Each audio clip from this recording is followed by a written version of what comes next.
In Ilaje-Oke, it was said that a king's council could turn a private matter into a public decree before the sun set on it. This morning, that saying would prove itself true, and Crown Prince Adewale was about to learn, in front of the very men sworn to serve his father, that some doors close before the person standing behind them even gets to protest.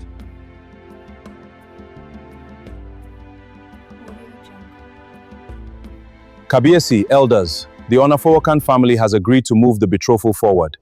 They asked that the formal introduction ceremony be held before the next full moon, so that the land matter along the river can finally be resolved before the rainy season disputes begin again. This council has discussed this for weeks. Is there any elder here who still holds objection? Then let it be recorded. The betrothal between Crown Prince Adewale Adeyemi Oba and Folasade Onafowokan is formally approved by this council. Kabiyesi, with respect to this council, I was not asked. I was informed after the fact, the way one is informed of a market price already fixed by someone else. Adewale, a first son does not need to be asked. He needs to understand. Understand what, Kabiyesi? That my future was decided in a room I wasn't in, by men counting river boundaries instead of counting what it costs me. My prince, with respect, 20 years of bloodshed over that river land ends with one ceremony. Surely that is worth my whole life, Chief Balogun? Is that the price you've calculated? Adewale, walk with me.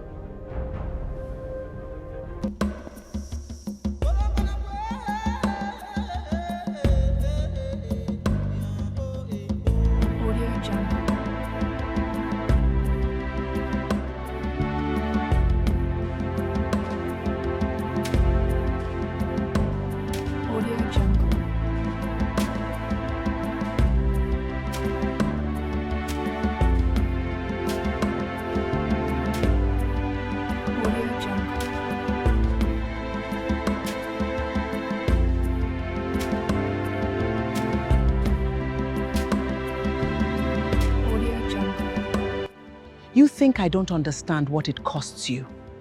Do you, Ma? When I was younger than you are now, I loved a man your father's council would never have approved. A trader's son, no land, no title, nothing this palace could use. You never told me this. Because it doesn't matter what I wanted, Adewale. What matters is what I chose. I chose your father and this kingdom because the kingdom cannot run on what one girl's heart wanted. I have watched this town avoid war because of choices like that one. I am asking you to make the same choice I made. And are you happy, Ma? Truly? I am at peace. There is a difference.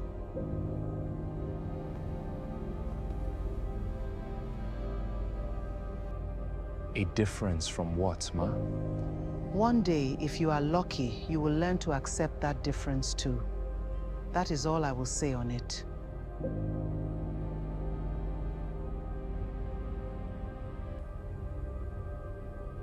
You folded that same cloth 3 times, my daughter. Sorry, Ma. What's on your mind, child? It's nothing, Ma. Your father told me what he shared with you. About the palace, about that woman years ago. Do you think it's the same thing happening again with Adewale? I think that palace has never learned that people are not learned to be settled with a signature. Whether it's the same or not, my daughter, you already have your answer about how much room that place makes for people like us. He came to the gate that night. I sent him away before he could say much.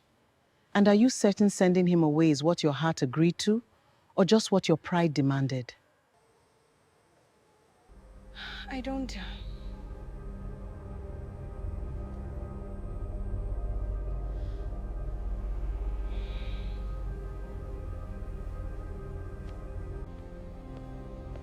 Still no reply from him?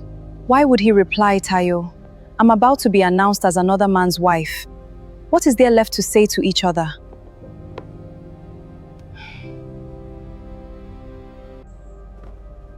You could still say something, before the ceremony makes it impossible. Say what? Please wait for me while I marry a prince I've met twice? My father has waited 20 years for this land matter to end. I will not be the daughter who reopens that wound over a boy from the wrong side of the river. You don't sound like someone choosing peace, Fola. You sound like someone choosing duty and hoping it feels the same, eventually.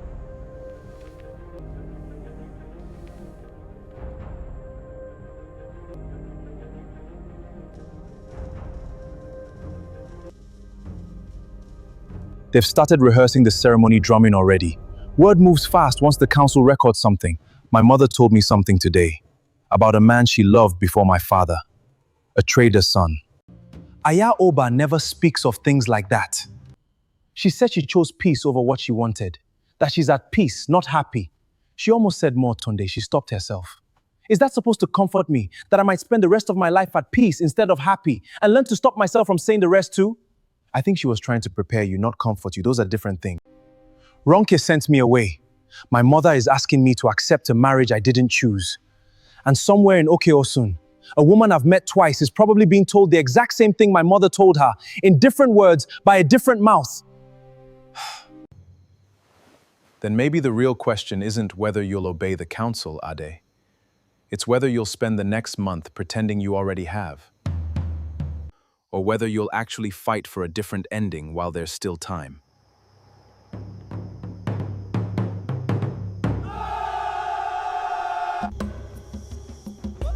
Then I still have time.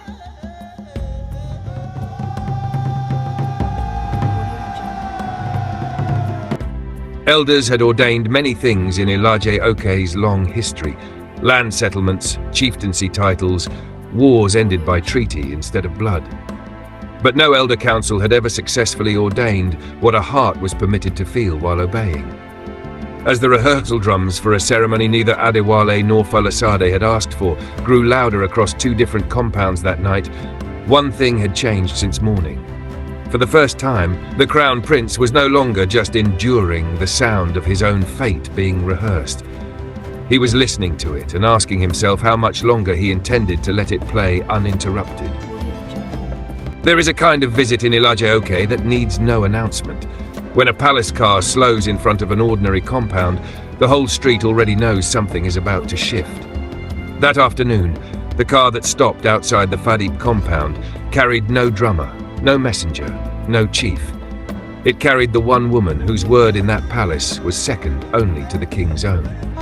Aya-Oba, good afternoon. Forgive me for coming without warning. I would like to speak with your daughter if she is home. Ma, please, come in, come in. Ronke, come out here quickly. Ronke. You must be Ronke. Yes, Ma. Would you like to sit? That would be kind. I imagine you already know why I have come. I can guess, Ma. My son has spoken of you, not by name at first, only as someone at the market who argues with me about cloth prices. I did not think much of it until his procession passed through that same market, and half this town began talking. I never asked him to hide who he was, Ma. I didn't know. I believe you. That is not why I am here. I am here because in 11 days, 11 days, Ronke, not 11 weeks, not 11 months, my son's betrothal to Folasade Onafokan will be formally introduced before both kingdoms. Whatever has grown between the two of you, however innocent is beginning, must end before that day, for his sake and for yours. For my sake, Ma? Or for the kingdom's? Both, if you let me explain what I mean.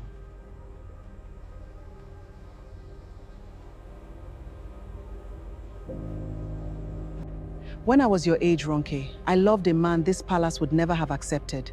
A trader's son. No title, no land the council could use to settle old debts. You loved someone outside the palace too. I did. And I chose the palace instead.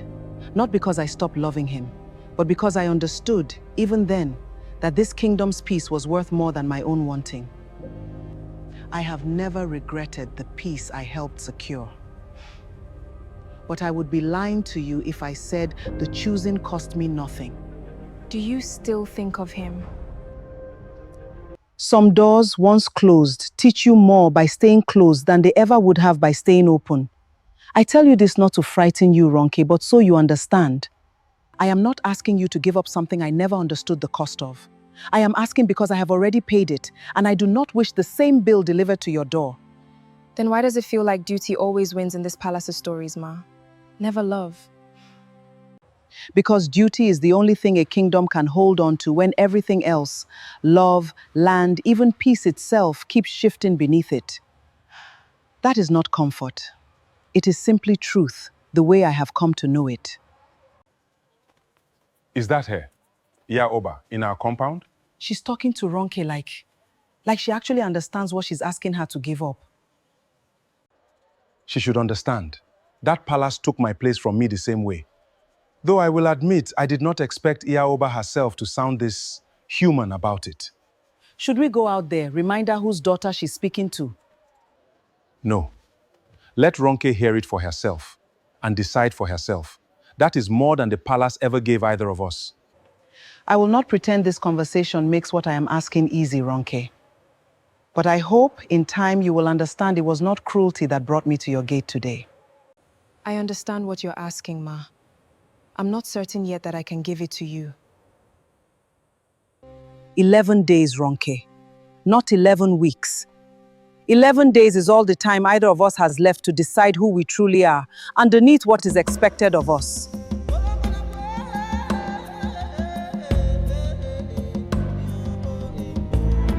Ade, your mother's driver was seen taking her toward the market road this afternoon. Not toward the council chamber, toward the market road. Ronke's compound. Yes. That's the word moving through the palace kitchens already. 11 days just got shorter.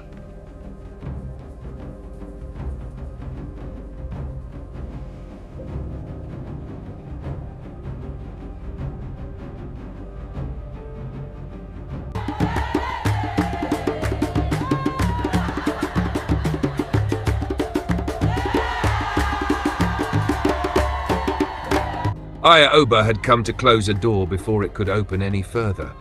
And in trying to close it, she had, without meaning to, shown Ronke exactly how heavy that door had once been for her too. 11 days remained before the kingdom's decision became irreversible. Neither woman left that courtyard with the certainty she had arrived with, only a shared unspoken understanding of exactly what was being asked and exactly what it might cost. And in a palace across town, a prince who had not been in that courtyard was already beginning to feel its walls closing in on him too.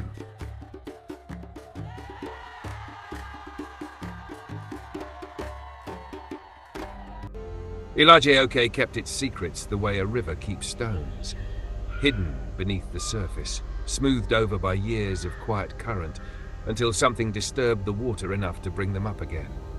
Iya-Oba's visit to the Fadie compound had disturbed far more than she intended. With 9 days now left before the betrothal ceremony, the water would no longer stay calm. Ronke, people are saying Iya-Oba herself came to your house yesterday. Is it true? Word really does move faster than palace announcements in this town. So it's true. What did she want? To close the door, Bucky, nicely, but still to close it. You know the Fadipe man used to play drums for the old Oba himself, before Iya-Oba's time even. I hear say na because of Princess Adewale, the Oba's late sister, wey them force marry. And Fadipe stand up for her for council, before them chase am comot from palace the same week. My own mother used to sell pepper for that same market when it happened. She still remembers the day the drum stopped. You didn't know it had a name attached to it, a princess name. No, I didn't know that part.